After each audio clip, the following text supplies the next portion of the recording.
Hi, good afternoon, everybody. Welcome to Michigan Treatment-Free Beekeepers Month of May Learn and Share. I'm excited to have everybody here, as well as our special guest, Mr. Terry Combs. I wanted to go ahead and give you some information about the group and go over some of the logistics of the meeting, and then we'll jump right into our topic content. This month, we are going to be discussing the simplicity of the backyard or sideliner or treatment-free apiaries attempts to propagate good genetics. The Michigan Treatment-Free Beekeeping Group's purpose is a group of treatment-free beekeepers in Michigan who are interested in the promotion, study, and discussion of treatment-free beekeeping, primarily in an environment where that doesn't typically exist. A lot of groups don't necessarily permit good treatment-free beekeeping discussion or often frown upon its existence in their groups. So this offers an opportunity for those kinds of dialogues to occur. This group is for treatment-free beekeepers and the philosophy that is supporting it. We are not concerned, we are unconcerned with treatments or the discussion or application of treatments unless to discuss the damages caused by these practices. Treating is just simply not a discussion topic in the Facebook group. Now, as far as mechanical interventions, IPM, organic treatments, those sort of things, there's always room for those types of discussions, especially as it relates to the treatment-free ideology. However, the Facebook group does not necessarily identify that as a topic discussion. This group is also to provide valuable treatment-free resources locally, because as you know, most people know, beekeeping is local. These are not always easy to identify in conventional groups, so finding these resources locally, woodenware, comb, queens, nukes, things that can be billed and expected as treatment-free items. Those are all things that the group's purpose serves to cater to, so that way that resource becomes viable. And hopefully in the months, years, and maybe generations to come, this group will continue to propagate itself in that fashion.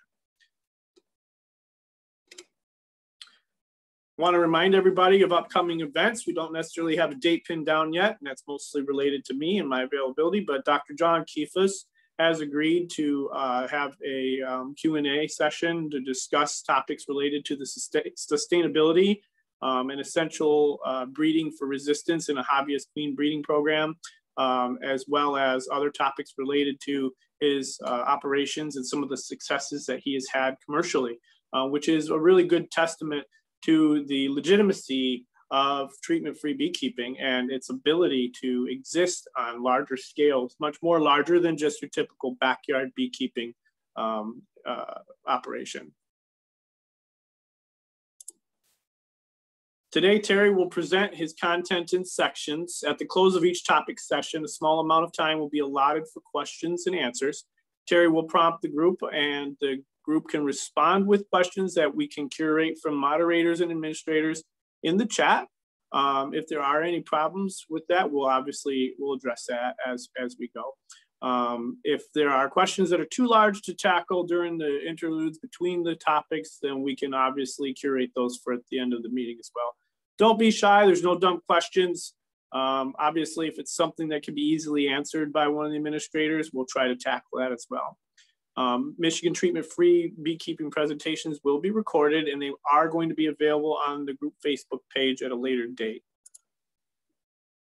Today, Terry is the author of The Boy Scout, The Beekeeper, and the Bees. You can find his book on Amazon as well as his author page, which is easily located if you Google his name and his book title, which is unique. I've never seen another book by the name, so it's pretty easy to find. Today's topic is Be Natural, the simplicity of selection and breeding in honeybees in the treatment-free apiary. Terry's lifelong interest in insects and spiders led him to the art of beekeeping, a vocation he has pursued for 50 plus years. After 42 years as a solitary beekeeper, Terry joined several organizations and participated as a member, a vice president, president, and webmaster. He's got a little bit of experience under his belt with administrative tasks. His achievements includes a first place prize for light honey at the Illinois State Honey Competition in 2012, which is pretty fantastic. Terry teaches 4 beekeeping classes and 2 insect classes at a local college, as well as giving outreach and educational presentations to young people and the public. He lives in Keysport, Illinois with his wife, Debbie, and they keep bees in Bond and the surrounding counties in Illinois.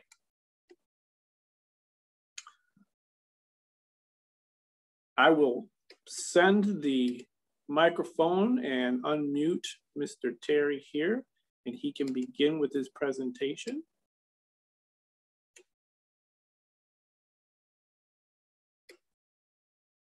Make sure Terry's still online. I'm here. Can you hear me? Hi, Terry. Yes, we got your audio. Now we're going to get your video going here. Okay.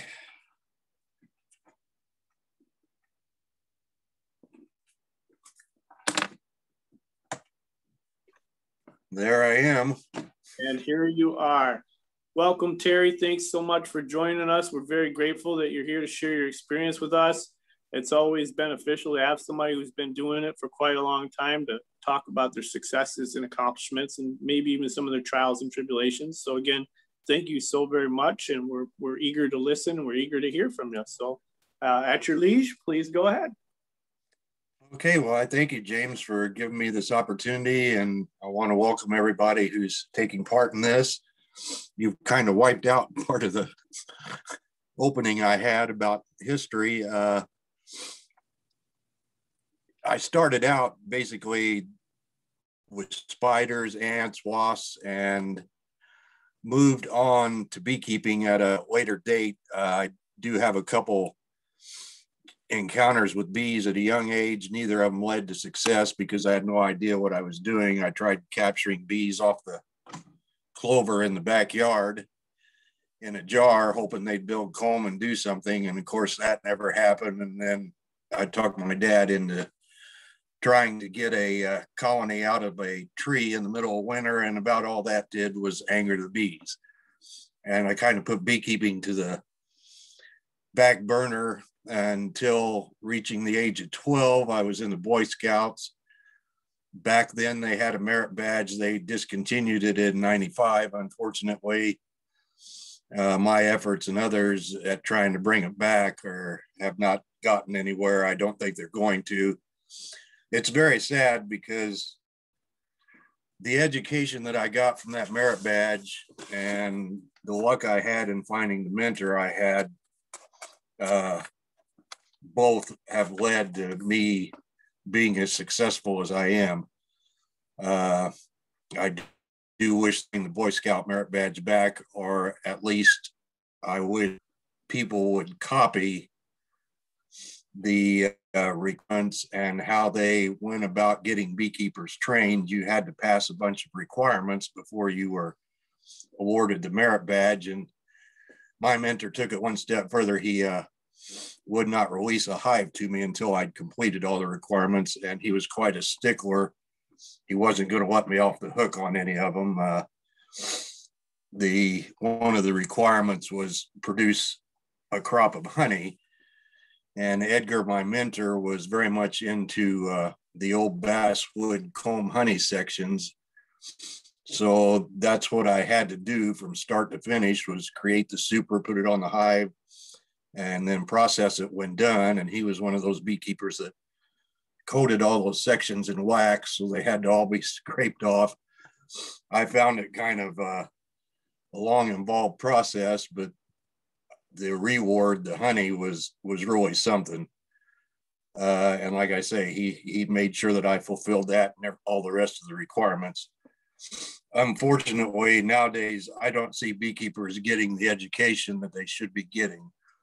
I do see a lot of what Master Beekeeper George Emery called the good old boys, or the grand old masters that have things to sell, and education seems to come second, if not at all.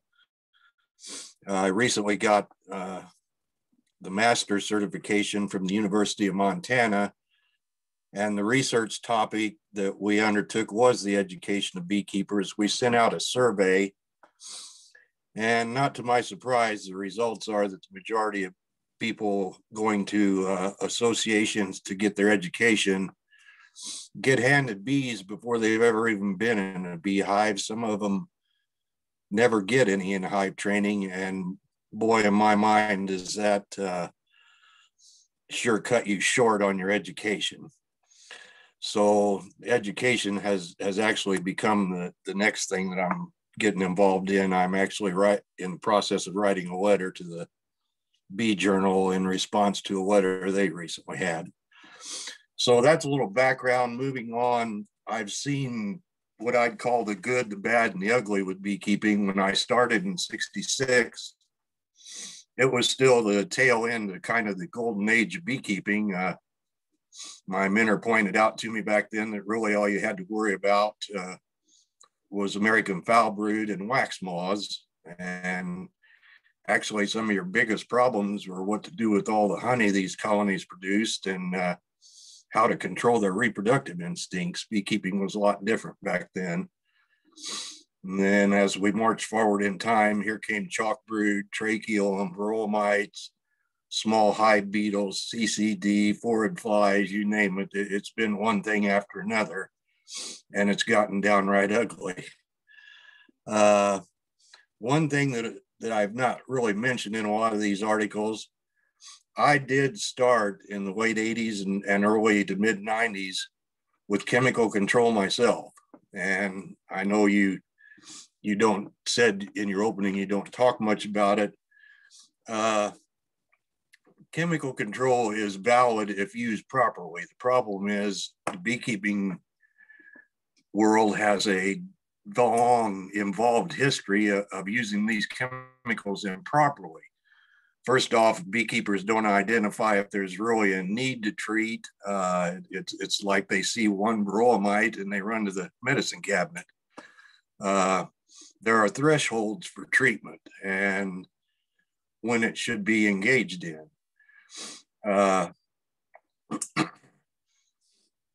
And I always followed, if I treated it, there was a necessity, and I followed the label. The label, as a lot of people have said, is the law.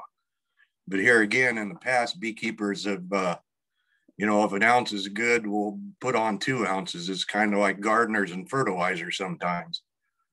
And not following the labels has led to resistance. Terramycin is a good example. It's become ineffective because it's been overused and abused and used when it shouldn't be used. But like I say, when varroa came into the country and I started noticing, I went down the path that was recommended back then. And in the late 80s and early 90s, the chemicals they were using were some very strong insecticides. And yes, they were very effective against the varroa, but I noticed before even some of the researchers started talking about it, that those chemicals were also having an effect on the bees. And what I found myself involved in was a merry-go-round. Sure, I'd treat them. They might live a year or 2, 3 years, but they'd eventually collapse. And while they were living, I noted that they were not near as healthy as bee colonies I remember in the past. So I knew this chemical route was having a bad effect on the bees. And then, of course, the researchers also confirmed that basically, yeah, it's killing varroa, but the ones that survive are turning into super mites and they are gaining resistance to the chemicals. Thus, we keep changing chemicals every few years. In the winter of 96 and 97, I lost every colony I had. That spring, I kind of turned over in my mind how to approach this because I didn't feel this chemical control was working. And I ordered 2 packages from, the Holman brothers down in Shannon, Mississippi. I think they're out of business now. They were Caucasians. I just, on a whim, decided to go with 2 packages of Caucasians. There's no main reason as to why. I'd had them in the past and just thought I'd try them. Well, when I got those, I made up my mind, I've got a little knowledge from the past from breeding fish and what I knew about biology, that hosts and pests will come to an equilibrium if allowed to. And so in spring of 97, I decided, well, I'm going to not use the chemicals and just see what happens. And I realized in order for this to work, I had to start a line of bees that were chemical free and could be continued, which means I had to have some survivors. So I started with my 2 packages. I think I got a feral cutout that spring and maybe a swarm or 2, killed the chemicals and started down this path. The following year, I wound up with only 1 of the packages still being alive, and I think 1 or 2 of the other colonies. And as time went by, that 1 package colony just kept surviving and thriving. And I decided this is where I need to start with this particular line of bees. This is the beginning of my maternal line. Some people have questioned why that's so important. And my reasoning is, and this goes back to some history as far as bees go, we may not have been around when this happened, but if you think about it, how we came about having Caucasians, Italians, Carniolans, all these different subspecies of bees, is that at one point in time, they settled into a certain locale and started adapting to that locale and were left to adapt to that locale. And they became kind of like fingers fitting into a glove as far as their natural surroundings there. They became a part of it. They became adapted to it.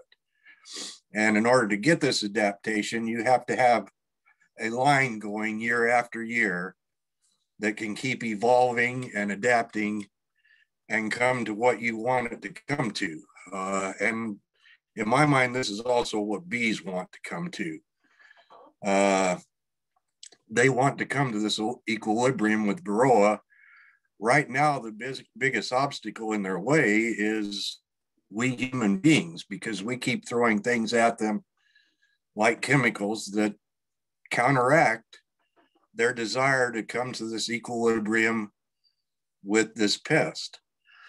And that's also true of other diseases and other pests. So let's jump forward to like 2000. This is when I really began to notice deformed wing virus. So this is when I decided to get a little more serious with what I was doing. I don't know if you can, this is a copy of the genetics book I've had since I was very, very young. Inside of it, there was a diagram. Once again, I hope you can see this, but basically what this is a breeding card where you keep track of characteristics and you make evaluations and decisions and you call out those that you don't want. And I based, you'll find this in the American Bee Journal, August 2018 edition, the article I put in there. I've got an example of one of my breeding cards for bees.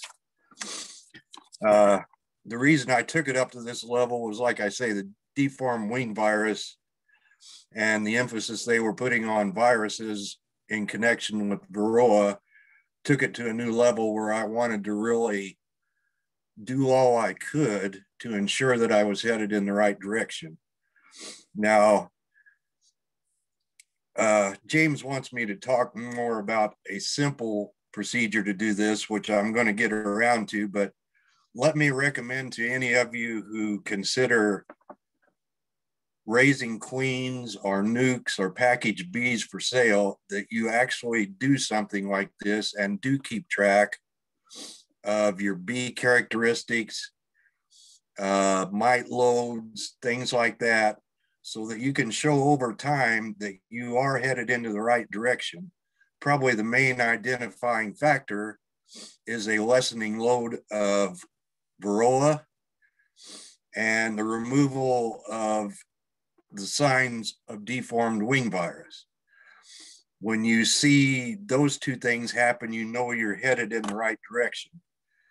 The reason that I emphasize doing this and keeping these kind of records, if you're wanting to get into the business of selling bees or queens, it will make your business a lot more valid, because I guarantee you, if you go through the bee journal or bee culture and you call up all these queen producers and package and nuke producers that say they have varroa resistance, and ask them, can you show me records where you've headed for this goal and accomplished what you set out to accomplish?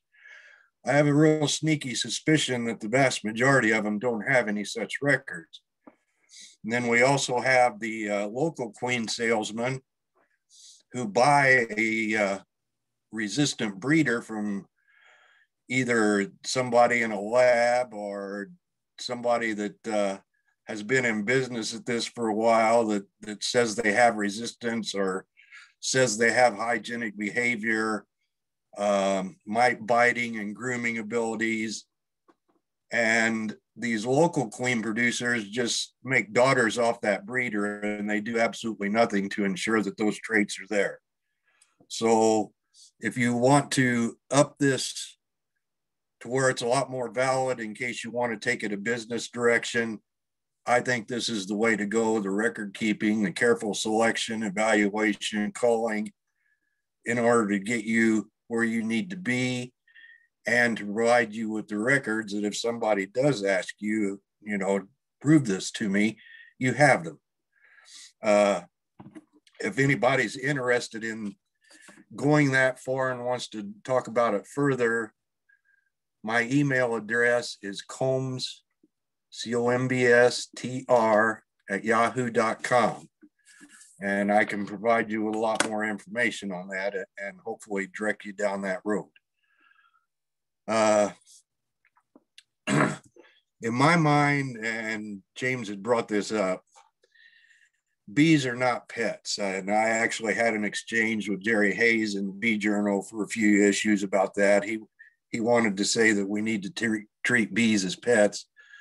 They're not pets. Anytime somebody says they are, I think of the people that thought that the ball python they bought, and it was about 1.5 feet long, was a nice pet to have until it got to be about 6 feet and crawled into their infant child's crib one night and devoured their child. They found out real quick it doesn't make a good pet. It is a natural wild creature, and that's how I feel about bees. They are subject to natural selection. This is how they move forward in life. Now, we human beings are actually part of that selection process too, although we, because we agree to, do things to take us away from that. In other words, I'm talking about medicine and how we fight things like the current pandemic. Bees need that fight. That's how they've gotten to where they are, and that's how they'll get to where they're going. Our intervention at trying to remove them from nature just does not work. Our desire to domesticate them is ridiculous. Like I say, they're not pets. They are wild creatures. We need to keep that in our mind. So that's where I'm going to stop on the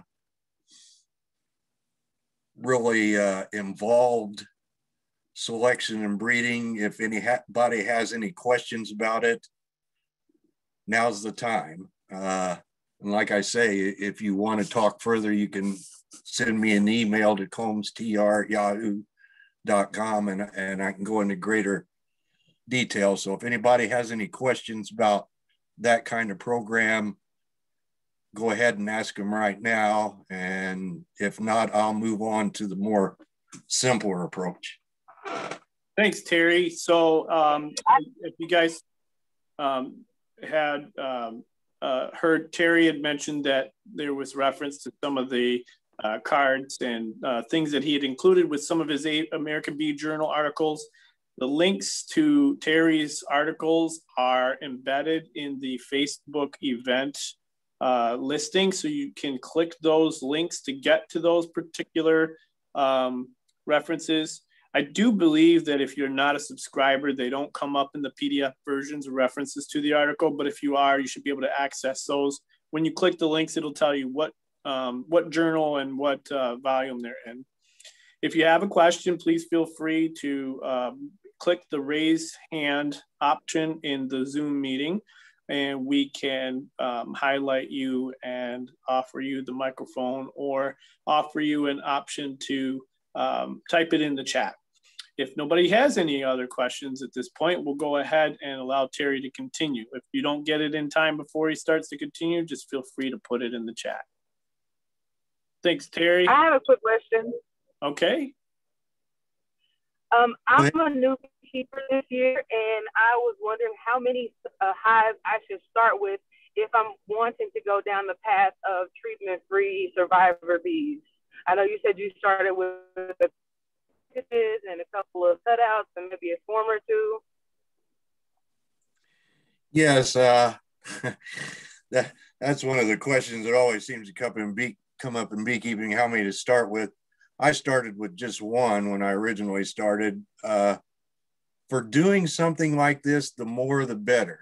Marla Spivak, oh Lord, probably a dozen or more years ago, had made the statement that in any population of bees, there should be about 10% of the colonies that have some form of natural resistance.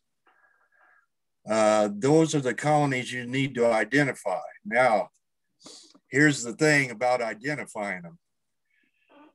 When you drop the chemicals, if you've been used to giving them chemicals, or if the supplier where you got them gave them chemicals, and this was something else that Marwa pointed out years ago, you can expect about a 90% loss of your colonies. So the more the better, trying to find that resistant colony. Whatever you start out with, you're going to find out which ones have the resistance, because the ones that don't are not going to make it.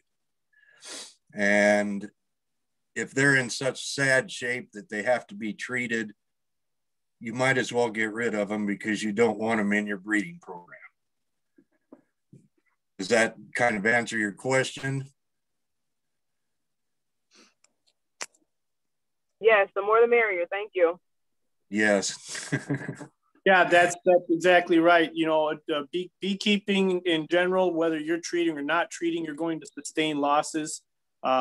Losses being defined as the colony dies. You know, whether you see that as a loss or not depends on your emotional attachment to the bees. Some of us have more of it than others, and that's okay. We're not going to knock you if you're attached to your bees, but you have to be willing to accept those losses. And if you've got 10 colonies going into the winter and 5 of them die, you've got 5 that you can build from, that you can identify resistance with. So yes, more the merrier.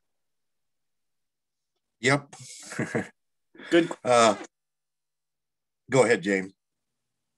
The other question was, would you recommend subscribing to any of the magazines, or would they just be tremendously frustrating for a treatment-free beekeeper? Well, you know, the Bee Journal and Bee Culture both have let me in. But boy, you're going to get frustrated because you see both sides of it. And hey, even though I don't use chemicals anymore, let me say that the chemicals can be valid if used when necessary and in the proper manner. And if you keep an eye out to the fact that, like I said, once a colony gets so overrun with varroa or so overblown with the disease that it's not worth having, that you're unafraid to call them. This was something I learned in breeding fish. If you don't cull that fish that has a slightly off color, or the finnage isn't right, you're headed for problems if you keep that in your breeding program. So don't be afraid of losses, and don't be afraid, like I say, to create those losses yourself. One other thing I'd like to say about losses, and I've seen a couple people point this out, when you have a winter loss, that's not really that bad. I mean, if you're going to lose colonies, that's the time to lose them. What's so good about losing them in the winter? Well, when they die, they take the disease, the varroa mites, the small hive beetles, whatever they have that's infesting or infecting them, and it dies with the colony. So winter loss, in my mind, is actually a good thing. Colonies that die during the active season, though, that's not a good sign. Have I answered that? Can I ask a follow-up question? You sure can. So if we're of the philosophy that we should let the bees kind of take care of their own pest issues or disease issues and breed for that resistance, then where do chemicals fit in? If you just, you know, you're saying to cull the ones that are not going to make it, how do chemicals fit into that? Or even oxalic acid or whatever organic treatment? Can you go a little bit deeper into that? Oxalic and organic, they're all chemicals, whether you want to call them that or not. And they're all extra things that the bees don't normally engage in. They have their own medicine cabinet. Where chemicals fall in is they don't fall in. I mean, in my mind, you need to make the decision at some point, I'm done with the chemicals. Now, granted, that's when you're going to have a bunch of losses, but that's what needs to happen. And here I'll throw in a plug for somebody else, but it validates what I'm saying. Tom Seeley, in his latest book, The Lives of Bees,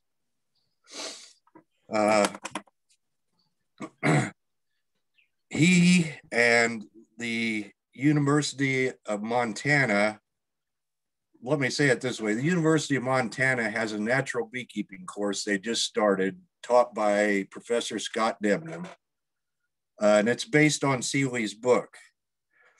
And one of the things that Seeley points out is that bees need to go through what is called a bottleneck, where you've pulled the chemicals and the bees go through this bottleneck. The ones that can't survive without the chemicals perish. On the other side of that bottleneck, though, you come out with bees that don't need the chemicals, and that represents your first step toward creating a line of bees that are going to come about with this equilibrium with the varroa mites. So if you're wanting to go this way, I don't recommend any chemicals, even the soft ones, because they're still chemicals. I rather prefer to let happen what happens and let bees be bees, and this is what has to happen in order to get there. Does that kind of answer that question about where chemicals fit in? Yeah, I guess I think it was a little confusing. Sorry, Noah. I think it was a little confusing at first, the way that was kind of stated regarding that they have their place. But as far as the treatment-free mentality is concerned, they have an application. Whether they're relevant to your beekeeping practice or not depends on whether that application is in your program, and you have to make that decision. And even if you are treating with chemicals, they still are being overused. So what Terry is saying is that they have their place. If you're a treating beekeeper, they still have a more exclusive application than they are currently being utilized as. Right now, they're a prophylactic, which means I'm going to be frank, it's like putting on a condom to prevent pregnancy. The prophylactic, you're using prophylactic treatments on colonies, regardless of whether the colony requires the treatment, so you can prevent mites, even though you may not have a mite issue. Yep. And the people who want to use chemicals, you know, like I say, that's fine, as long as you're doing it when, where, and how it's necessary. I mean, if you're only getting 1 to 2 mites per 300 bees or so, there's really no need to use a chemical. And then when you use it, you need to follow that label.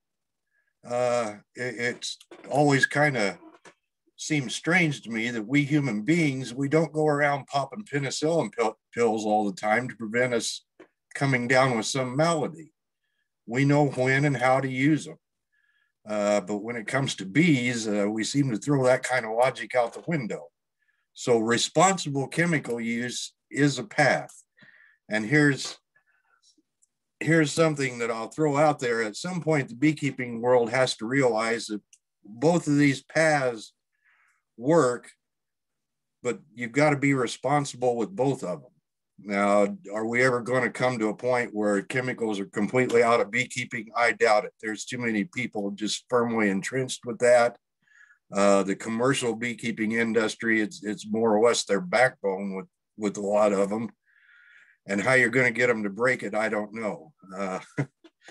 If you use chemicals, use them responsibly and when needed is my best advice.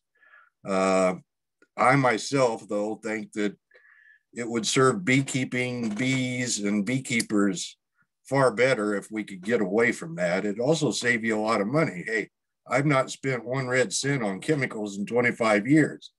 I've not spent a lot of money on replacement bees in those 25 years. So I'm actually saving myself a lot of money. Understood. Thank you both. Thank you. All right, Terry, you want to go ahead and move on to the next section? Okay. Let's talk about what we can do to do this simply without, going through all the records and everything. If somebody wants to start down this road, it can be done simply. And my proof of that is people like Tom Seeley, Barbara Locke, John Cafus, Lake Conte over in France. There's been a ton of research released by these researchers in the past few years where they have identified colonies, both feral and managed, all around the world that don't have chemicals and are surviving with varroa. That makes this valid, and nobody did anything to bring this about. It happened with the bees and the varroa working things out on their own. And there's a simple way of bringing that about. Here's my recipe for that. First, you're going to need a maternal survivor line. In other words, you need to identify a colony that has some resistance. Probably the first goal in getting there is to get beyond what I call the 3-year myth. For several years now, I've heard the statement in the beekeeping world, seen it in the journals, that if you don't treat your bees for varroa mites, within 3 years, those colonies are going to be dead. Well, that's not true. And we now have some of their own big, well-respected, here in the US, Tom Seeley is highly respected as a researcher. And we have people like this now telling us that, bees can survive without chemicals, and they do this all on their own. And the way they do it is starting with that colony that has resistance. You want to keep daughters from that queen going in a line. Now, if you see deviations, it's okay to do a mite count here and there. If you see that one queen is getting too high, you can eliminate her, go with another. I always reproduce with the best of my best. In other words, the very best colony, the very best queen I have, that's the one that I want to use going forward. Now, I now have 2 maternal lines, one of them originating with the Caucasians that I got in 96, 97. The other one started about 15 years ago with a buckfast queen that I got from Bee Weaver apiaries. Now, every time I bring that up, I get a bunch of flack about, well, those bees are raised out there in the middle of Africanized territory. Well, Weaver does all he can to keep that out. I've had no problems with the buckfast queen that I got. I now have a line of them that's 15 years old. So that maternal survivor line is an important thing in this recipe for getting to varroa resistance. Stopping the chemicals is another, because until you stop the chemicals, they're still dependent upon them. The best time to stop them, I've found, is in the spring for people that have been using chemicals. Your colony's made it through winter. where they had very little, if any, kind of chemical treatment. I do know some what I consider crazy beekeepers that want to get in there in the winter and try treating their colonies, especially with oxalic acid. But most people don't do any treatments to their colonies during the winter. Therefore, that following spring, the colonies that come through it alive are good starting points. So springtime, in my mind, is the best time to drop the chemicals. One other thing in the recipe, I don't feed my bees. There are only extremely rare occasions when I will do that. But one thing I've noticed from local bee associations, good Lord, they preach that constantly, almost year long. The meeting that I went to for the local association in my area for this survey that myself and my two fellow students undertook to get our masters at the UMT, there was a lady at the meeting, and this meeting was in July, who asked, when do I need to stop feeding my bees because they now have a full super of honey? Well, imagine her surprise when she was told with constant feeding of sugar syrup that she doesn't really have honey. But imagine my surprise when this lady's went clear to July and no one has told her that it's time to stop feeding the colony you started earlier in the spring. And I find oftentimes that feeding bees tends to be the response from a lot of people for any bee malady out there. In my mind, you should never have to feed bees. If you've got them located properly, they'll feed themselves. They know what they're doing. They've spent millions of years getting there. So all this excess feeding, whether it's sugar syrup or pollen substitutes, I don't do. Bees know what to do to feed themselves. One other thing in this mix is a permanent location. I don't recommend moving bees around because you need them to adapt to the location that they're in.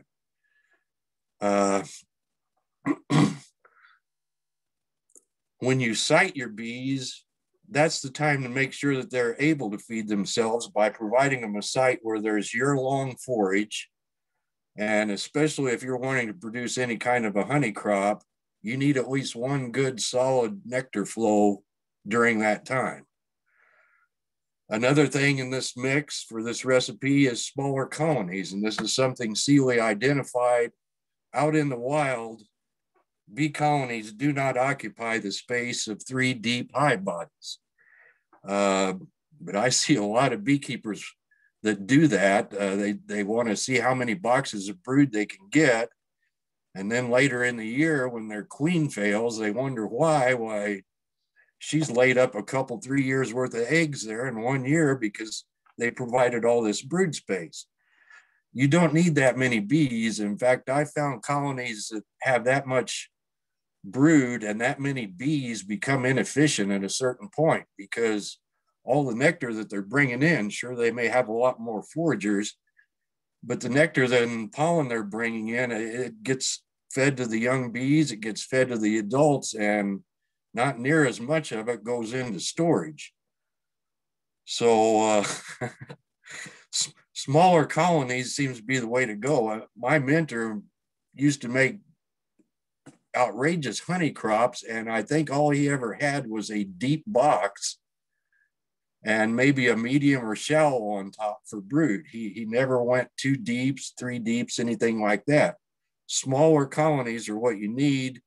The other advantage to smaller colonies, if they do get a problem, whether it's disease or pest, it does not tend to become such a big problem when you're in a smaller colony, whereas in one of these larger multi-box colonies, if they get a disease or pest, it tends to go crazy in there.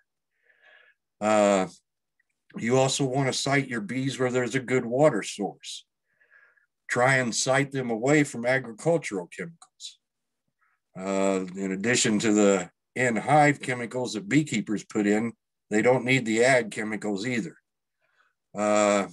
One thing to look for in your colonies is this survivability. that they make it to the 3-year myth mark and beyond. And they're doing it and being prosperous. You know, the colony's healthy. They are producing a honey crop. This all goes together in order to help bring about what you're wanting to with resistance. Now, one of the big main factors is your drone sources.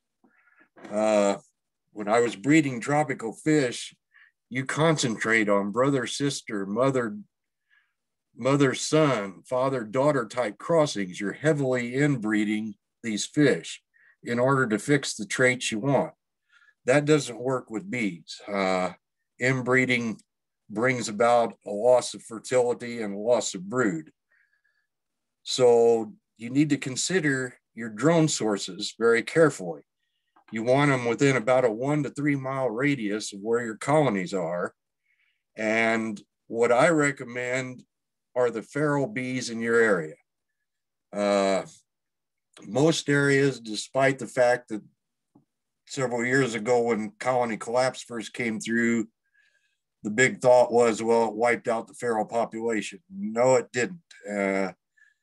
And so the feral colonies that are left have to have some form of resistance to still be going. So feral colonies are a good place to find drone sources. Even I've done this in the past. I don't do it anymore. I've done cutouts. I remember cutting a colony out of the side of a church, and man, the combs covered half the side wall. Of course, they didn't occupy it all, but you could see that they had been there for years. The church told me they figured about 15 years. I cut those out and made a drone mother colonies out of things like that. Spring swarms are also another good source of drone colonies. Other beekeepers, if they're in line with what you're doing, don't really want a beekeeper that's constantly treating his bees. That's not going to make good drone stock for trying to create a line of bees that are resistant to varroa and don't need chemicals. So if you're obtaining stock from another beekeeper, you want to know what you're getting. I'll just put that caution out there. Now, if you do have beekeepers in your area that are of the same mind, you can actually start doing exchanges, both queens and drone material amongst each other. And that's actually recommended. You don't want to set up a drone mother colony and just year after year rely on it for your drones. You want to be changing that occasionally, because year after year, you may eventually get some inbreeding. Personally, I think inbreeding with bees is kind of overemphasized, and people tend to overly worry about it. The queens have kind of a built-in mechanism to avoid that. They will fly beyond the distance that their brother drones will fly to find drones. So I wouldn't worry too awful much about inbreeding, just mainly prevent your queens from crossing with their brother drones, which they naturally try to keep from doing anyhow. One other source of drone mother colonies would be some sort of a foreign import, where you may see an ad for bees that have resistance or have a grooming characteristics or behavior, any of those traits. If you're sure of your source, you can bring those in and set them up as drone mother colonies. And hopefully the good traits that they have will become incorporated.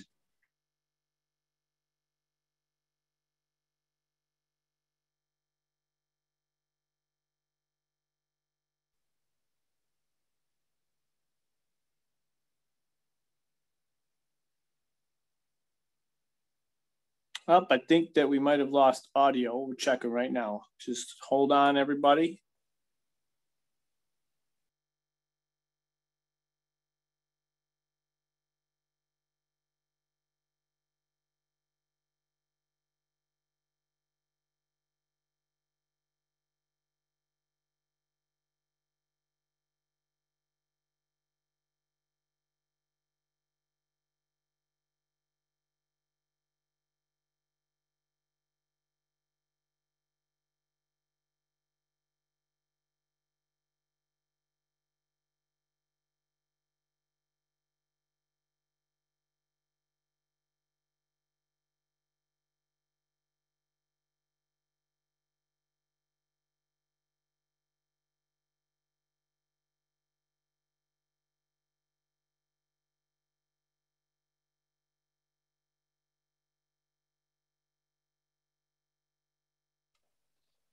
Sorry about that, everybody. Looks like Terry's getting logged back in. So while we wait for him to get the technical difficulties addressed, we'll go ahead and scroll back through some of the questions that were posted. I think Jeff has been pretty good about grabbing some of them. One question that was asked is, what's a drone mother colony? So a drone mother colony is a reference to a colony that is producing the favorable characteristics or the genetics that you're looking for in a breeding program, where a bulk of your drones are going to inherit those characteristics from, let's say, your most prized queen in colony. And the bulk of those drones are going to propagate those genetics in a general drone congregating area or breeding region. And that's what you want, like Jeff has posted, your queens to mate with. And they're going to propagate their genetics with other queens in the area, and then those queens are going to propagate those genetics with other drones and other queens in the area, and you're producing this ongoing genetic trait, genetic characteristic throughout a region, which is often hard to do if everybody around you is treating. However, you got to start somewhere, and if you don't start anywhere, you'll never even get close to the accomplishment that's necessary to improve those practices.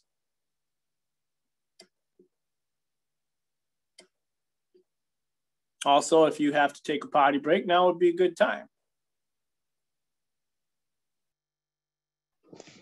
So with the drone mother colonies, basically you're taking a daughter colony from whatever your line is, and you're placing it somewhere else so that it produces drones that will then breed back to the mother.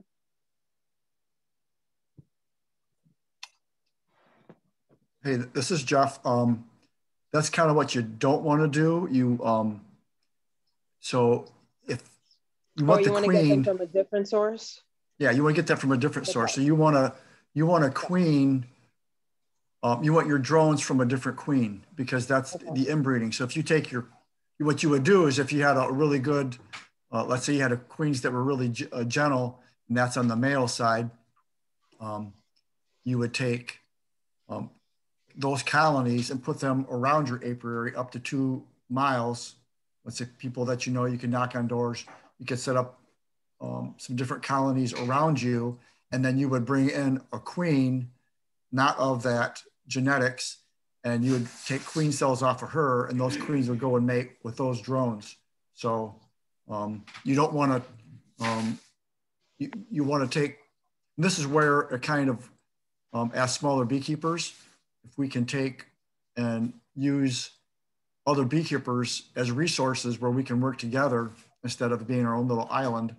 Let's say if you drive 20 miles to someone that has a treatment for your apiary, you can set some of your queens that are virgins and let them release in that area.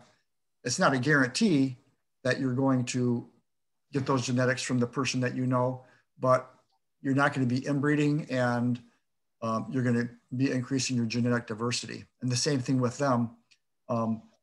If you have an apiary that's working for you, they can bring in queens, virgin queens to your area, have them release and go to your, hopefully your mating yards. I can tell you a little story that I had last year. I had some virgins that I set out at a yard that I didn't have any colonies at, and it was an area near a metro park.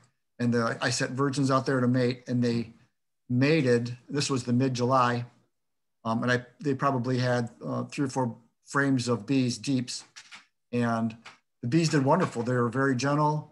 They really didn't have mites until October, but then they crashed for mites. So whatever, and that was a completely different area. So it was a brand new area for them there was no new genetics. There was all new genetics there. So there was no inbreeding, but whatever they found didn't have varroa resistance, but you're not going to know until you try. So, I have losses. I'm not a small time beekeeper. I have up to 50 colonies. And so I have, I still have losses, And you just live with your losses, and you just take your best colonies, and you try to keep taking your virgins to different areas to mate and try to get a good result. I mean, that's, it's not ideal, but unless we can develop better drone mating areas, that's what you try. So thank you, Jeff. Terry, I'll give you the floor. Good answer. Okay, can you hear me? Yep, we got you. We can hear you. Okay. Yeah, I'll just throw out there, since I was listening to what you said, I keep about 20 to 30 every year. And yeah, that's always a good idea of being able to take your bees elsewhere to get them mated. Like I say, as long as you're fairly sure that the drone source is in line with what you're wanting. Let me just kind of recap the stuff to look for in this simple recipe. One, you need to create a maternal survivor line. You need to drop the chemicals, best done in spring. Bees need to go through this bottleneck, and the ones that do are the ones that you're looking for. You need to let them feed themselves, kind of let bees be bees. They need a permanent location. They need year-long forage with a good flow if you're intending on producing honey. Colony size, you need to stay away from these giant 3 brood box type colonies. They need a good water source, freedom from agricultural chemicals. They need to be allowed to adapt to their particular area. One other thing that Seeley mentions in his book is colony spacing. Now, for somebody like me or James that has all these colonies, it's impractical to space them the way that they do in the wild, which is something like a mile and a half apart. But within your apiary, lining colonies up in a row, and especially painting them all white where they all look the same, that's not the way to go. The more you can space them out, the better. And the same way, if you have multiple apiaries, I have 3 of them, they're miles apart from each other. So spacing is also an essential in this too. So does anybody, I'll open it up to where, does anybody have any questions about the simpler approach and what you need to look for or what you need to do to get there? Yeah, Terry, so I know it was kind of, while you were offline, we were chatting about, drone mother colonies. And that kind of ties into a little bit about the spacing you're referencing in the multiple apiaries. One of the questions that I think is pertinent to backyard beekeepers, whether you be in Michigan or Virginia or Texas, is, what kind of mindset would you recommend, obviously, or how would you encourage someone to, I guess, look at moving into an area where there's not a lot of treatment-free friendly scenarios occurring, and you're basically, starting from scratch with the treatment-free mindset? How would you encourage someone to move forward with that? Maybe even if they're only starting out with a single apiary, 2 to 3 colonies. Well, do the things that I'm kind of recommending, but what you're going to have to do if you're in an area where there's other beekeepers who aren't going along with this is try and convince them to. But let me say this, I'm surrounded by people who use chemicals. I have just about 10 miles away from me a local association where the president pulls in over 100 packages every spring and distributes them around the county here in my area. And they're chemically dependent bees. They usually don't survive very long, but I'm right in the middle of the kind of mess you're talking about, and I'm still succeeding. Once you get bees started down this road, like I said earlier, I think that if you could, bees are insects. Let's throw that out there right off the get-go. You can't have a conversation with them. They don't think like us or anything, but I think the forces of natural selection are trying to push them toward this equilibrium. And it can be done even in circumstances that are not ideal, because I guarantee you, I'm not in ideal circumstances. I can stand at a couple of my apiaries and throw a stone and hit agricultural fields. Here in Southern Illinois, it's hard to get away from agriculture. And like I say, I'm surrounded by beekeepers who practice a completely different kind of beekeeping than I do. I do all I can to try and educate them and convince them to at least take some steps away from what they're doing, but some of them, let's face it, are not going to move. I find that this is why I say I think this is what bees are wanting to head toward, because even in the middle of all this, I'm having success. I don't know if that really answers your question very well, but oh, it does. I mean, yeah, it does 100%. You just got to do it. If the outcome that you're looking for is to improve your bees' ability to sustain themselves without your abilities being a real factor, then having that mindset will get you one step closer to that treatment-free apiary and their ability to tolerate the surrounding area. Yeah, because you're actually, like I say, I think this is where nature wants to take them. So you're working with your bees rather than against them, because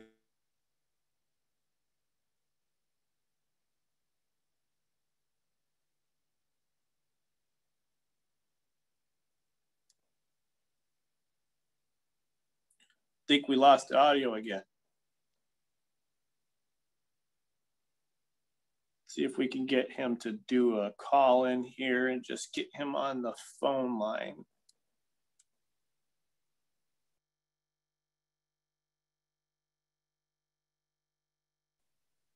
All right, Jeff, if anybody's got any questions, go ahead and cover that while I work on this.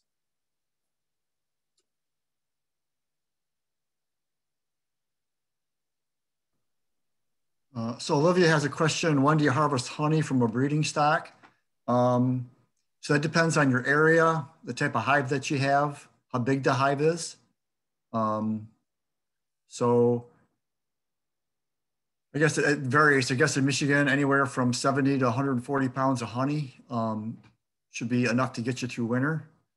There are smaller hives. Sam Comfort has these little hives. They're called the Comfort hives. They're only, I think, about 12 inches square, and he puts the, instead of putting the boxes on top, he puts the boxes underneath, and then he keeps them small, and they overwinter on a relatively small amount of honey, but it's a smaller size colony too. So it's hard to say. I have some hives, they're long langs. So instead of it being vertical, it's a horizontal hive. And they have, for me, it's a little bit better insulation, and they do really well over winter because they're at the bee clusters right underneath the inner cover the whole winter. And that's well insulated, so they have a really easy time keeping warm. So let's see, Olivia is in, she is in Kansas, Missouri area. She has layens hives. Yeah, layens are great. One thing with layens still, I would make sure you use a follower board to try to keep the heat from drifting to where your bees aren't. And this keeps your heat concentrated. I think people tend to, I think it's important to try to think about the thermodynamics of a beehive and how bees live in trees and other areas where they live. They work through, if they're in a vertical space, they start at the top, work their way down, and then when winter comes, they work their way back up. So I think sometimes we can make it more complicated how we manage colonies by sometimes supering too much and have too much empty space above them going into winter. And then we have to feed to try to fill that empty space. So I think that's something to think about.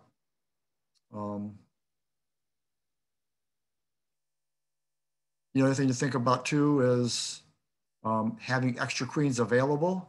And one way you can do that is if you do some smaller hives, either in 5-frame newt boxes, you can use medium frames, you can raise extra queens during the year. And one way to get extra queens is if you take, let's say if you have a really strong colony, you can take a frame of the larvae and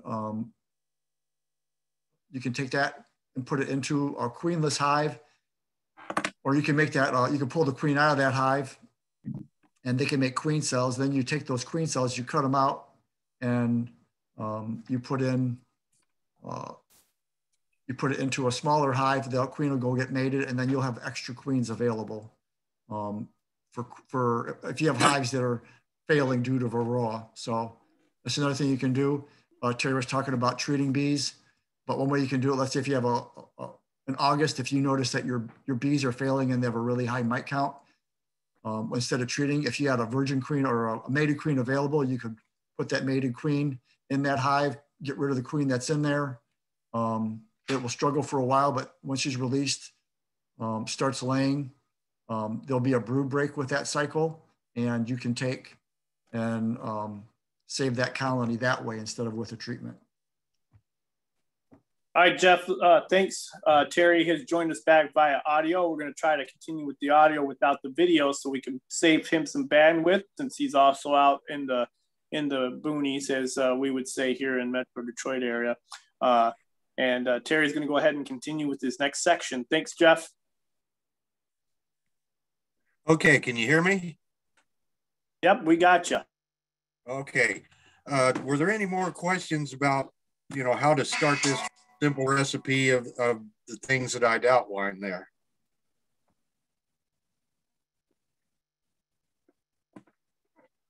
Okay, if not, I'll make a comment on what I just heard.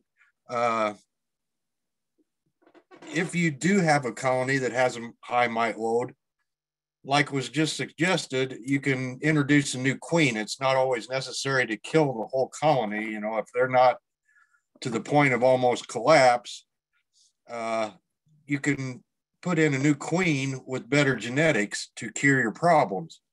One thing I'll point out there, I several years ago went from, I've tried every queen generation method out there, Hopkins, Alley, you name it, Doolittle. I decided years ago, and I finally seen the confirmation of it in Seeley's new book, I decided to start using swarm cells, supersedure cells, in preference to me inducing the bees to take worker larvae and make queens out of them. And the reason being, I've noticed all my life that when bees make queen cells, especially swarm cells, they make an abundance of them. But then they'll narrow those down to just a certain few that they go with. We don't have no idea at this point what kind of selection criteria the bees are using for what queens they want to go forward with.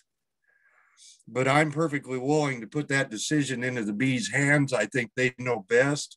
And it's also one of the recommendations Seeley gave in his new book, that instead of us taking and forcing bees to make queens out of worker larvae, it might be better to utilize those queen cells that they make on their own.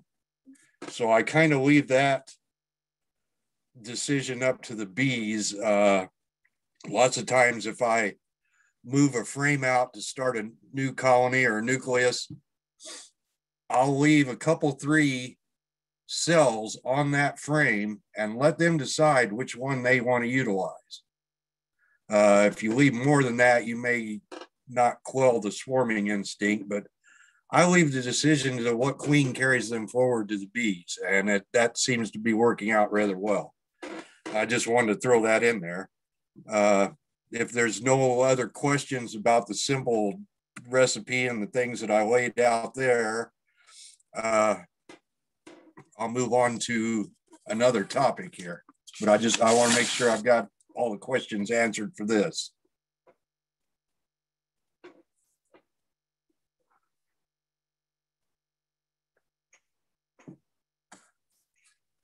So I take it there's no questions about the simple part of it. Let me go back to setting goals and record keeping.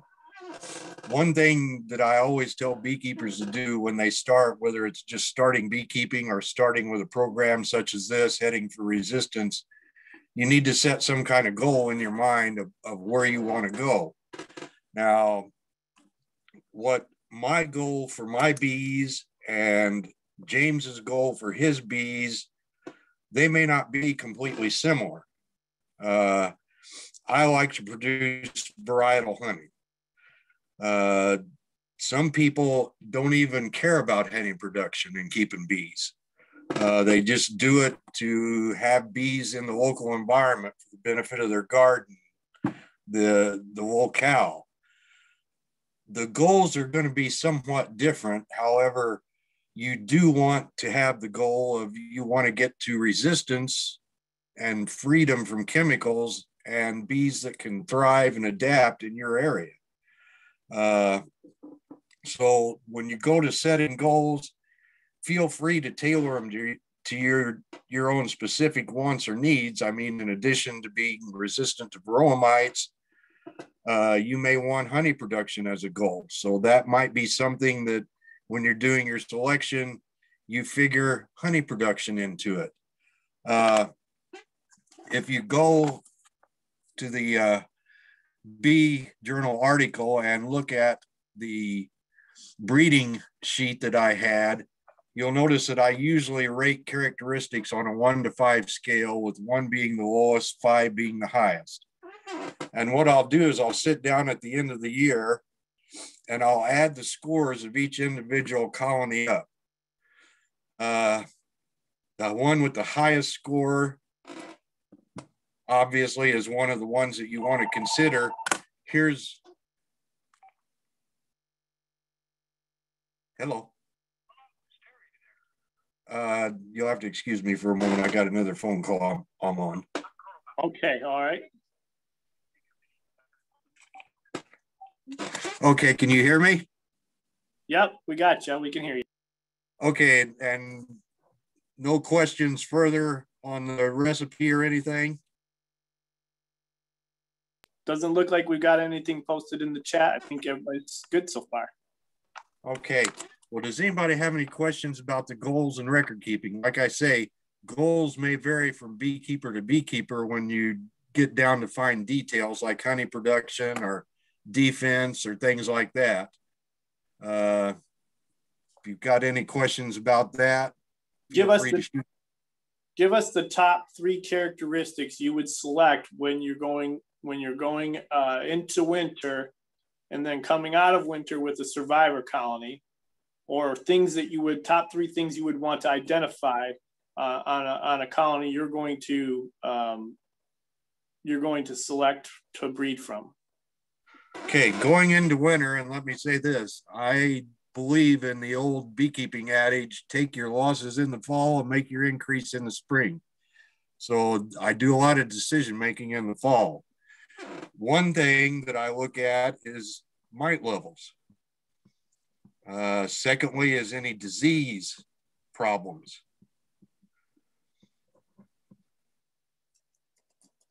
And thirdly is longevity. Those are kind of the 3 things that really stand out to me in the fall. The colonies with the least mite levels, that's exactly what you want to see. Disease, you don't want to see. And I want the colony to be one that has some good heritage to it. In other words, longevity. These bees have survived. I had to make an interesting decision a few years ago. The longest lived colony that I have had a higher mite count than a couple other colonies in the apiary. So I had to decide, am I going to stop this particular colony just because there's a couple with a better mite count? And I decided that survivability, longevity has to be a factor in all this too. One thing I've noted from all the researchers around the world reporting on this is that oftentimes the bees that are resistant to the mites have the same level of mite infestation as the non-resistant colonies. I know we have set numbers out there in the beekeeping world as far as advice as to when to treat. You know, if you get something like over 9 mites per 300 bees, the thing is, those are arbitrary numbers that we humans have set. We don't really have any idea just exactly what the bees can tolerate.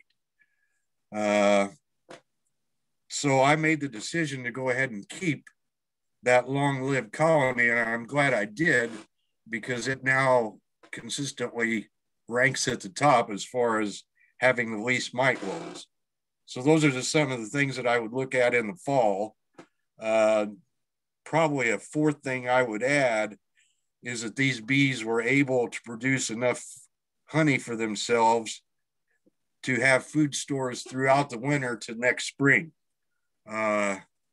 When I put my bees to bed in the fall, other than walking out there on a warm day during the winter to see if they're flying, I don't do anything to them. I don't feed them. I don't open them up. If I walk out there and it's 60 degrees in mid-January and every colony is flying but one, I know everything's okay, but that one colony, that might be the colony I open up to see what's going on. So that fourth thing that I'll add in the fall, like I say, is that the bees are able to provision themselves for the winter in the next spring. Now, coming into the spring, I want to see that they've got spring buildup that goes kind of in conjunction with what's happening out there. And this is something else I've noticed about bees left in place to develop a maternal line year after year. They become more and more adapted to the locale. It's like they instinctively know what's blooming, what's about to bloom. Maples in my area will oftentimes start blooming about mid-February. And lo and behold, even though the temperature may be a little less than what most of the books say that bees are going to fly and forage in, they're out there getting that pollen. So I like to first off watch their spring buildup. Then once again, you want to watch the mite counts, especially as they build up. And then thirdly, I want to watch their reproduction. By that, I'm talking mainly about their swarming instincts. Do they swarm at the drop of a hat, or is it more based on need? Things along those lines. Now, swarming in my mind is not bad. Some beekeepers have the idea that this is one of the worst things out there. Hey, this is natural reproduction for bees. And in my 50 some years of keeping bees, one thing I've noticed, when spring comes, any colony that's made it through winter and has reached that state of development, they're going to start swarm cells, and you can do all sorts of hoodoo to try and stop them. But it's as Dr. Karen once told me, it's hardwired into their genetics.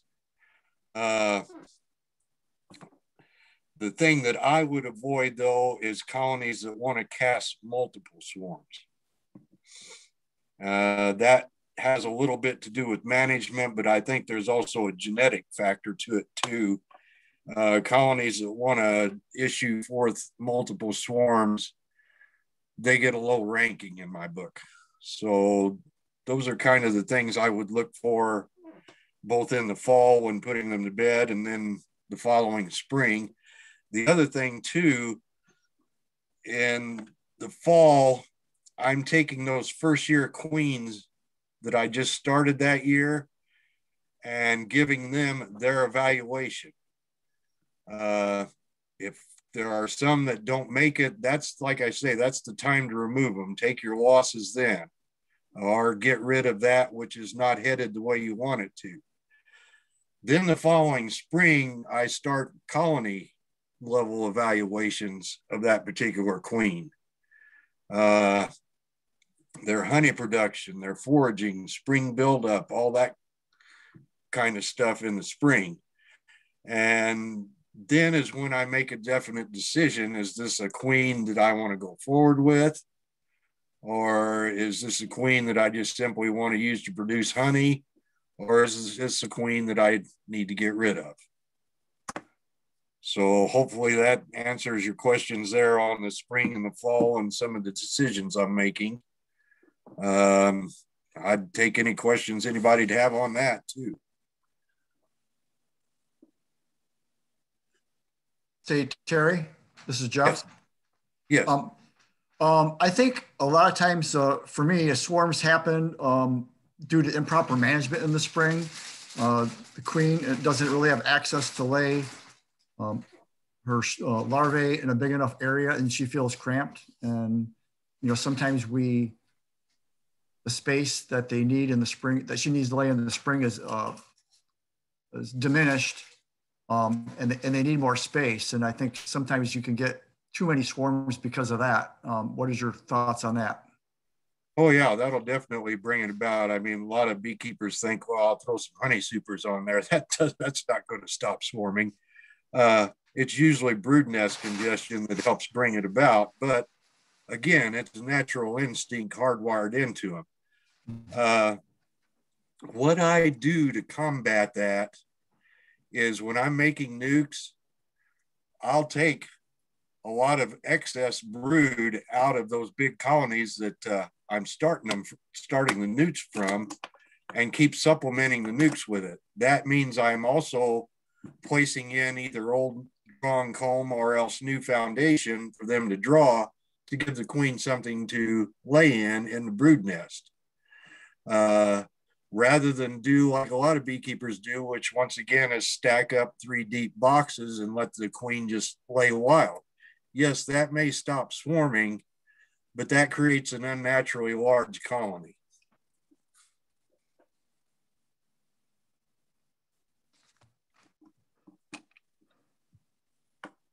So when you say unnaturally large colony, I guess my experience has been different. My experience is that I've had colonies that they do just fine, and the equivalent of 2 10-frame deeps. And as long as they have the resistance built in for varroa, it's not a problem. They may quit laying sooner, but you know, sometimes they don't always, when they have a brood nest that size, they don't always use the whole frame. They'll use part of the frame to lay her brood on. So, you know, to me, it's been more of an issue of the queen or of the colony staying the proper size going into winter, and downsizing with decreased nectar flow than, let's say, a large colony during a large nectar flow. I don't know if you follow Tim Ives at all or not, but he has some extremely large colonies, but he gives them a lot of space and has relatively good success with that. Well, I could see where, yes, if a person's in an ideal area, you probably could have some success with that. But I see too many beekeepers, like I say, they build up this 3 brood box colony, and then at the end of the year, it collapses. Mm-hmm. And like I say, to me, that's an unnatural size, at least for my particular area, a colony that big. And according to, like I say, reading from Seeley and a lot of the other researchers, it seems to worldwide be kind of an unnatural colony, especially with feral bees. They never approach that size of brood nest. And hey, let's face it, no 2 bee colonies are ever alike. Yeah, you might get a 3 brood box colony that does just fine. And I guess more power to you if that's what you want. But usually what most people want with 3 brood boxes full of bees is honey production. And I guess I really ought to do some research or conduct an experiment of my own, but it seems to me that those size colonies in this area just don't fare that well.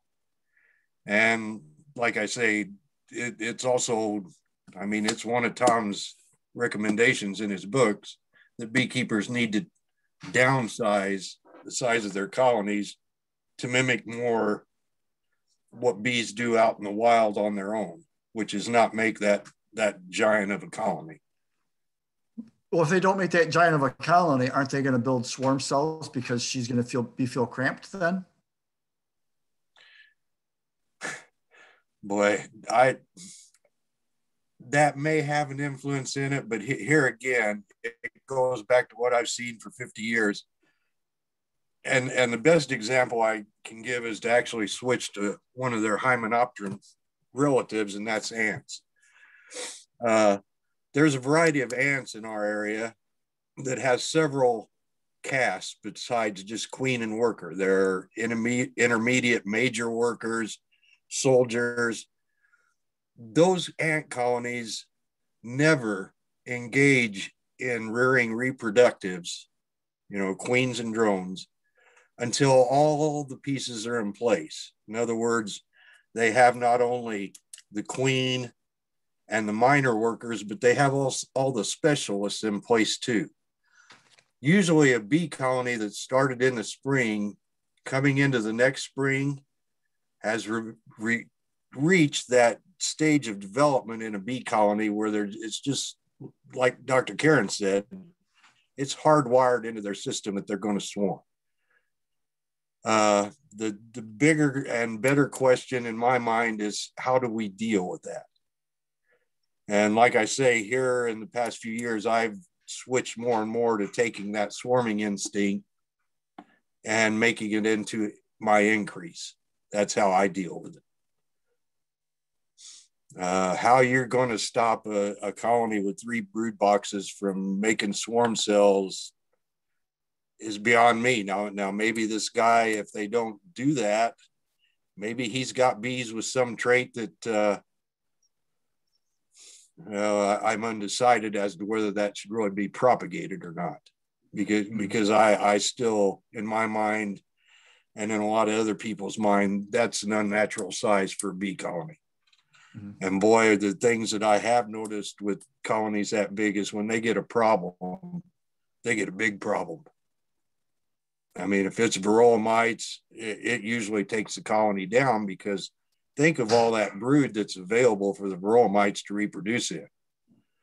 They just go rampant in colonies that size. And I'm also convinced that it affects their honey storage capacity when you've got a colony that size and they've got that many mouths to feed. Like I say, I spent the first years of my beekeeping watching a guy that only kept colonies down to about 1 deep brood box, and he had no problem making plenty of honey. He didn't need 3 deep brood boxes. Of course, I'll admit that was the end of the golden years of beekeeping. The world was a little different then. But for me, going with these giant colonies is just not the way to go. And if your bees have reached that developmental stage where they want to reproduce, then work with it rather than against it. I know a lot of beekeepers will get in there and rip out all those swarm cells.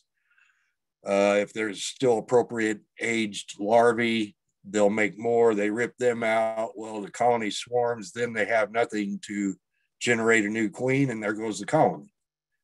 In my mind, far better to work with that, make some splits off that colony. If you don't want new colonies, combine them back at the end of the year.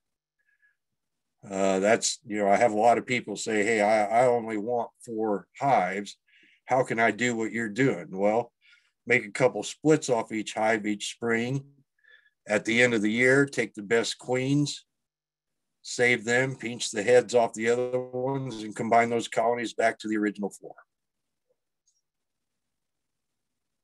Does that kind of explain what I'm talking about? Do you follow me there?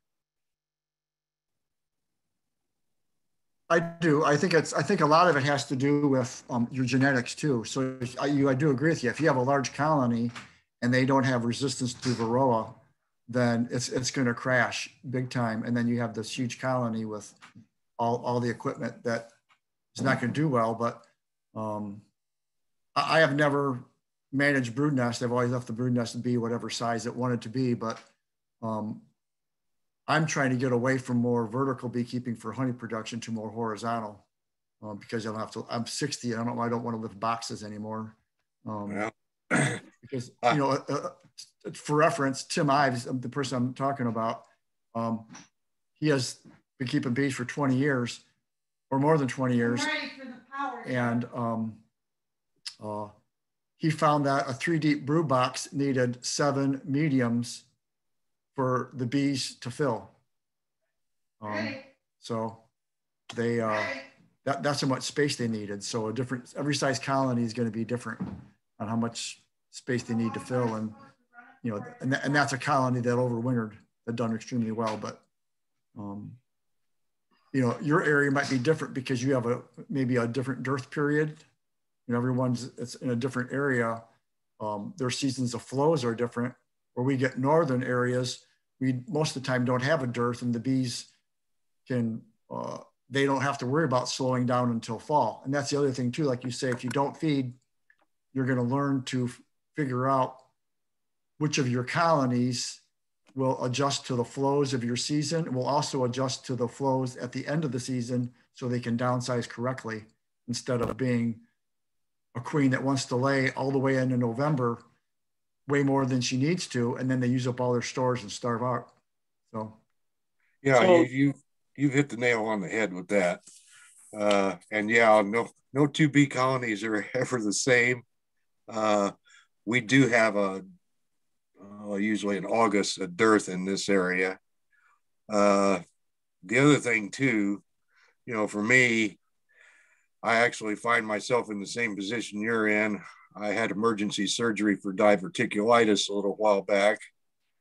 They had to basically fillet me twice. And then it was found that I had prostate cancer, which runs rampant in the male side of my family. And I elected to do what no one else has done and had it removed. So once again, they cut through that incision. And huge stacks are no longer in my repertoire. Actually, from a suggestion from Dr. Karen, I started a horizontal hive this year, and I'm now pretty much keeping my bees in nukes, even smaller than what I have in the past. And you're entirely correct. The bees eventually adapt to the area to where they will let you know what size they want. Beekeeping, it kind of varies.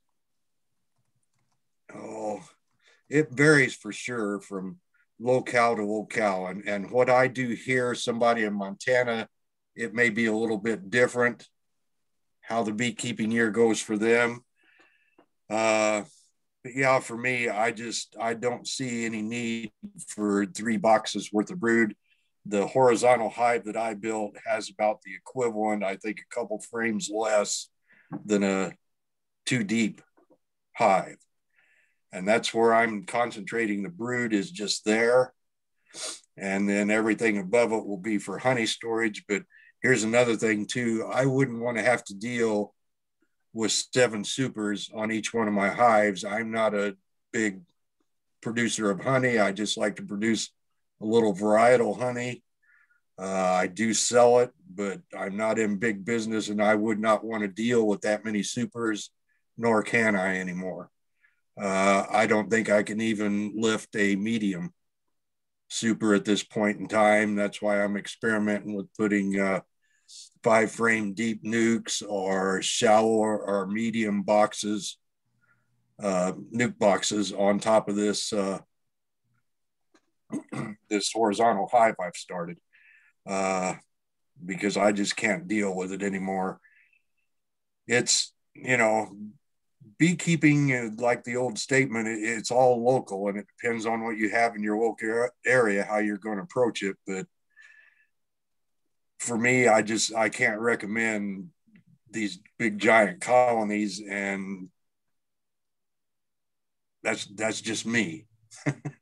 I'm not at all saying that somebody else it doesn't work for it. It's not for me. So we had a question pop up in the chat. I think you guys kind of covered it a little bit in the dialogue. We could probably elaborate on it a little bit further at some point, but I wanted to verify with you first, Terry. Was there any additional topics you had remaining? I think I've covered everything. One last thing that I wanted to say, at least for me, I knew when I first started writing the bee journal and bee culture and talking about this, that I'm not going to change the world. I'm just a dumb old beekeeper who's been keeping bees for 50 years and who decided to try this way, and it works. But sooner or later, just as I recognize the treatment as a way to proceed, if it's done responsibly, sooner or later, the beekeeping world is going to have to realize that this treatment-free route also works.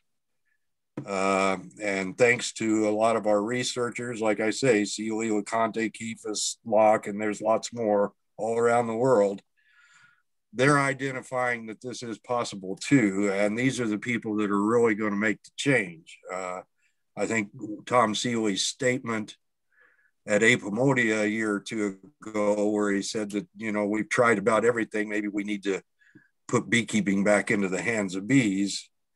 I think when people like that start expounding this is when it's really going to change. One other good indication is the University of Montana now has a natural beekeeping course you can take. And this is the first course put on by researchers at a major university that will help legitimize this. Like I say, it's going to be things like that that really bring about the change. I can sit here and expound all I want on what's happened with me and how it works and how it's went. But sooner or later, the mainstream of the beekeeping world is going to have to recognize that this is a valid way forward. I'll just kind of end on that and take any questions anybody has. All right. Thanks a lot, Terry. Appreciate that. It's a lot to cover. And as always, there's always a million questions that can come up when you're considering all of these new ventures. One of the questions that popped up, let's see here. Jeff is grabbing some of them, but I think I wanted to, the question was understanding if, Olivia asked that she wanted more help understanding if the preference for reproduction is making nukes in the spring, or if the preference is bee selected swarms and queens. So if you're reproducing or you're trying to increase, which would you choose as a more favorable characteristic? Ones that you're making nukes with, or ones that are already swarming with their own selected queens? Well, anymore when I make newts, I will use their queen cells to keep them from swarming. The University of Montana course emphasizes using swarms. I think both ways are valid. Like I say, basically I'm utilizing their swarming instinct even when I make a split or a nuke, because I'm using those queen cells that they've started, whether they be swarm or supersedure. And actually, a supersedure cell in my mind is worth its weight in gold. I definitely will put those to use at making new colonies. Let me dispel, or at least give my side of one thing about swarming. You'll hear a lot of beekeepers come up with the argument that if you're using swarm cells, you're creating swarmy bees. Well, if that were the case, by the time man ever first encountered honeybees, you wouldn't have been able to keep them in the hive, because that's what they've been relying on for millions of years. So whether it's a nuke or whether it's a swarm, I'm basically using the same queen cells, just one earlier than the other one. I don't mind catching swarms. I'll use them eagerly, but there is the danger that the swarm flies away into the sunset.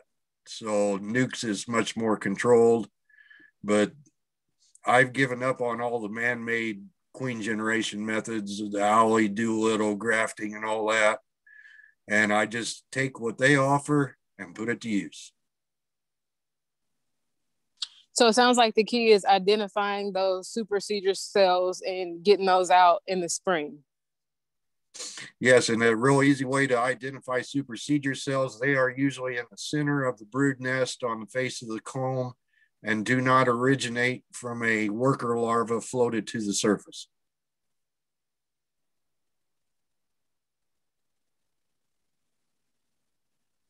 Thank you.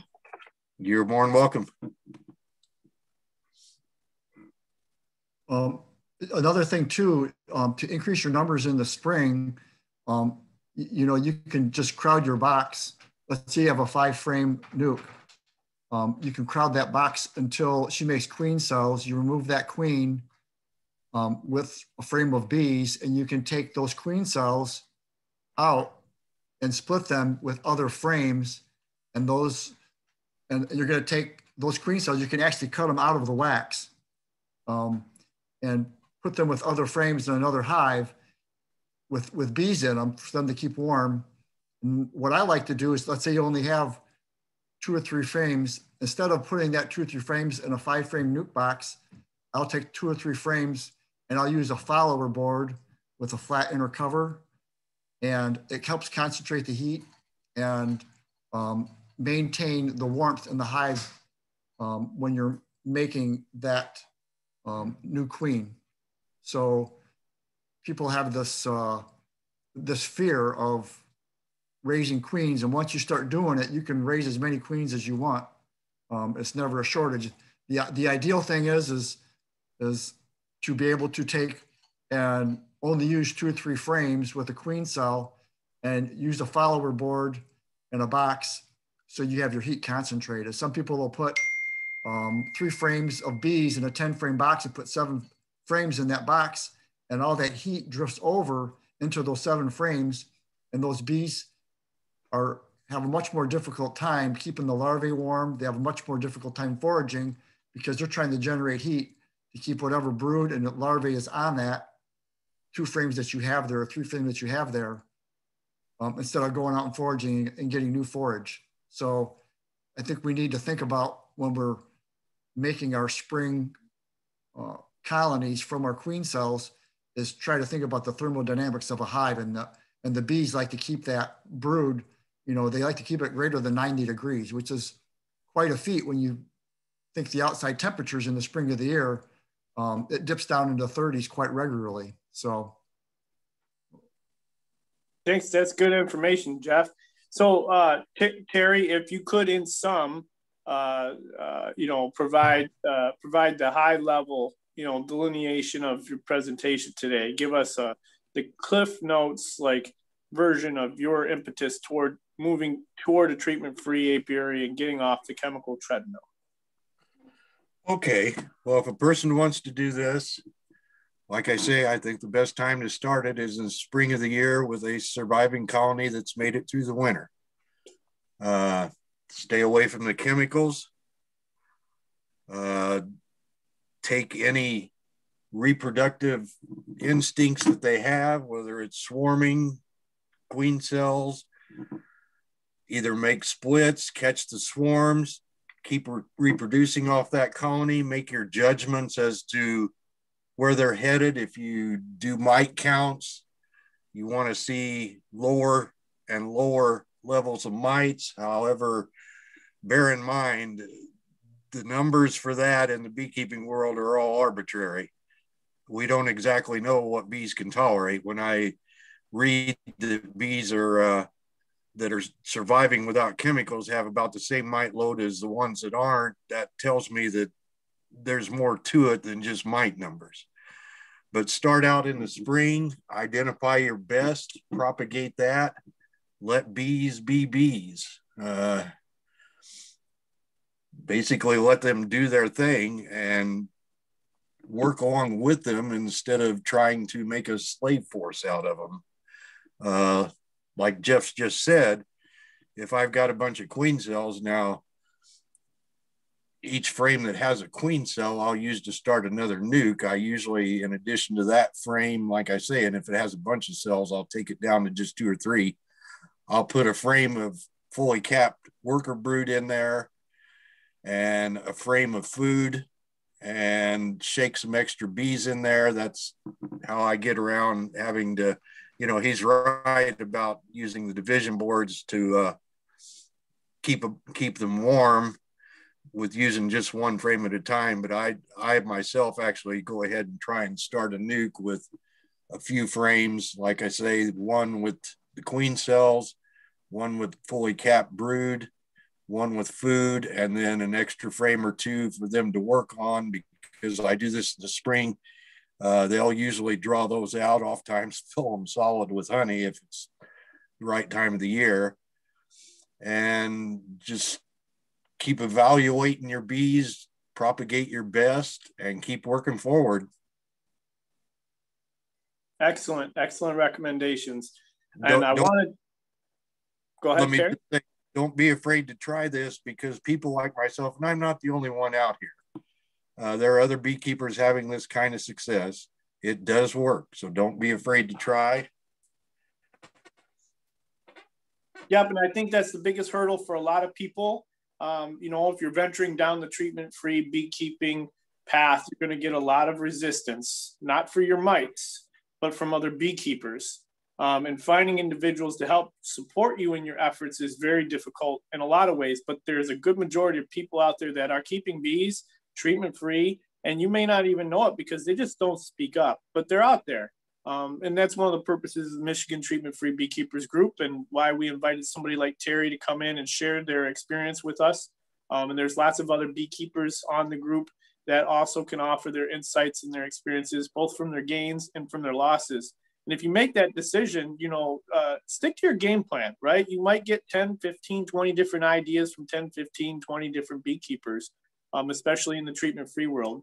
I don't think we differ that much from those that are treating. Everybody's got a method or an approach that they're utilizing, and you're going to learn from your mistakes.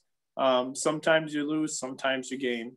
You know, and I wanted to share a quote with everybody that kind of lends to some of the, you know, discussion regarding bees and their ability to develop resistance and how chemicals have really impacted, you know, beekeeping in general.